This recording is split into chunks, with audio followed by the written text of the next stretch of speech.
एक गाव होतं, जिथे अमित आपल्या बायको दीप्ती आणि 2 मुलं कविश आणि अर्पित बरोबर राहायचा. मी किती वेळा बोललो आहे की घरामध्ये एक कपाट घेऊन या. कविश आणि अर्पित दोघे जण मोठे झाले आहेत. त्यांचे कपडे पण आता जास्त झाले आहेत. केव्हापर्यंत त्यांना मी पोटलीमध्ये बांधून ठेवू? हो, तू बरोबर बोलत आहेस. मी आजच बाजारात जाऊन एक चांगलं कपाट घेऊन येतो. अमित बाजारात जातो आणि कपाटाच्या दुकानाला शोधायला लागतो. तेव्हा त्याला तिथे एक जुन्या वस्तूंना विकणारा एक दुकान दिसते, जिथे एक जुनी अलमारी पण ठेवलेली होती. अमित त्याला विकत घेऊन आपल्या घरी घेऊन येतो. हे बघून दीप्ती बोलते, अलमारी घेऊन यायला सांगितलं होतं. हे काय जुनी अलमारी घेऊन आला आहात तुम्ही? नवीन अलमारी घेऊन यायला काय परेशानी होती तुम्हाला?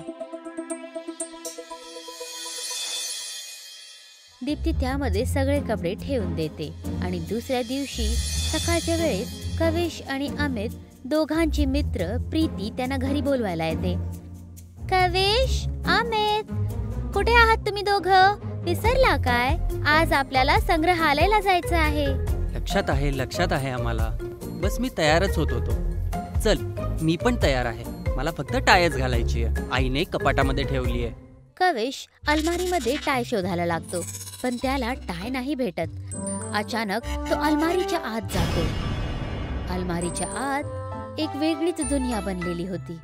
कविश अलमारीमधून अमित आणि प्रीतीला आवाज लावतो. अर्पित, प्रीती, मी अलमारीमध्ये आहे. आतमध्ये या. बघा इथे काय चालू आहे. हा कविश तर कपाटात गेला. चल, आपण पण जाऊन बघूया.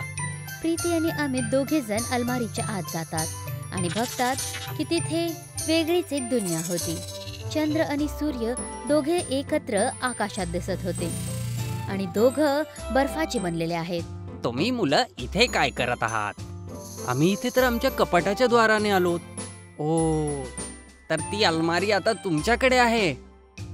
इथे सगळे घर, सूर्य आणि चंद्र सगळे बर्फाचे का बनलेले आहेत? खूप जुनी गोष्ट आहे बेटा. जा, तुमच्या दुनियामध्ये जा आणि खुशीने राहा.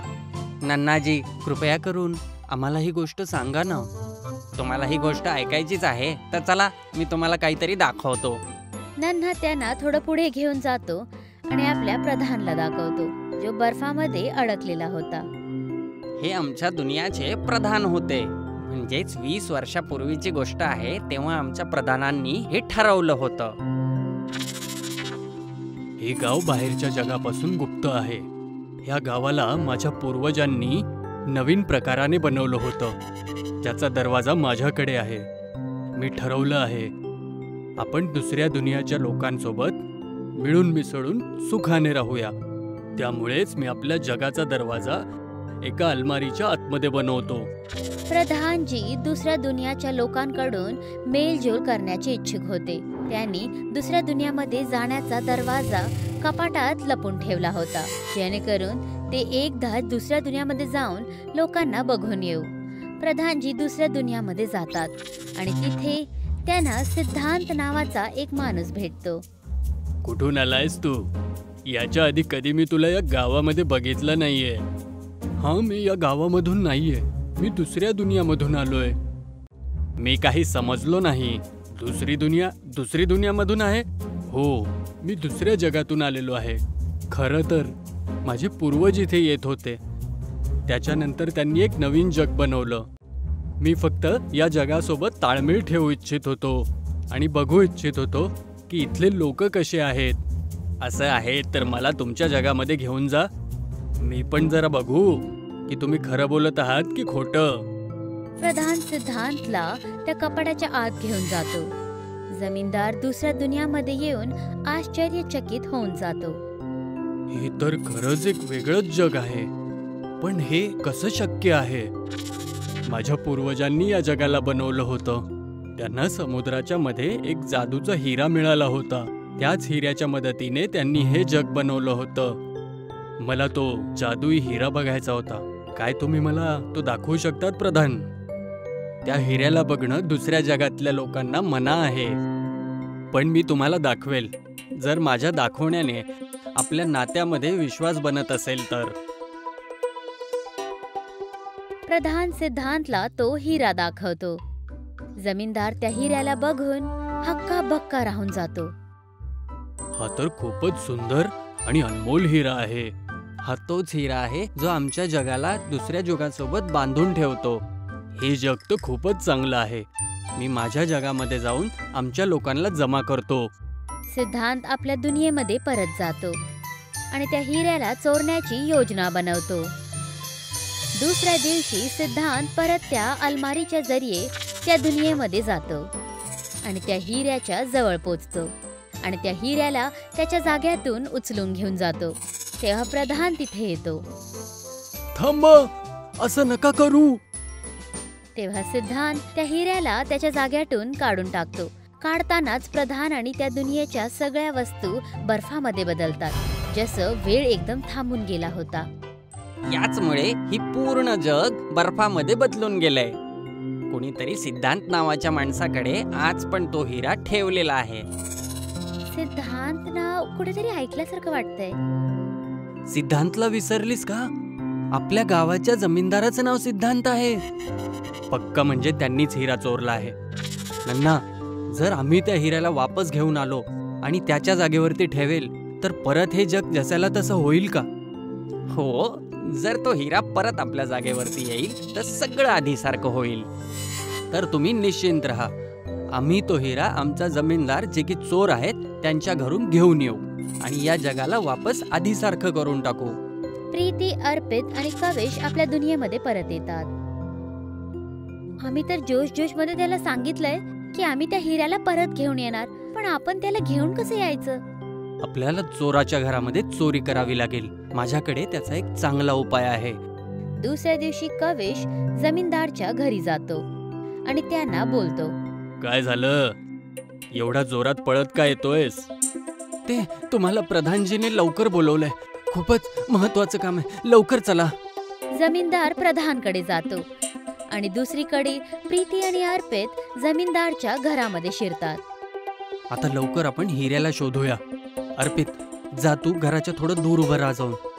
जर आमच्या घराच्या निघायच्या आधी जर जमीनदार आला त्याला कुठल्या तरी दुसऱ्या गोष्टीने भटकावून टाक. अर्पित बाहेर पहरेदारी करत असतो आणि प्रीती आणि कवेश घरामध्ये त्या हिऱ्याला शोधायला लागतात. तेव्हा अर्पितला जमीनदार येताना दिसतो. अरे बापरे, हा जमीनदार तर इथंच येतोय. काही ना काहीतरी करावं लागेल. कमाल आहे, प्रधानने तर आम्हाला बोलवलंच नव्हतं. जमीनदार साहेब, तुमच्या मोठ्यावाल्या शेतामध्ये आग लागलेली आहे. लवकर लवकर जा, नाहीतर तुमची शेती पूर्णपणे बर्बाद होऊन जाईल. काय? अरे आज हे होत काय आहे माझ्यासोबत?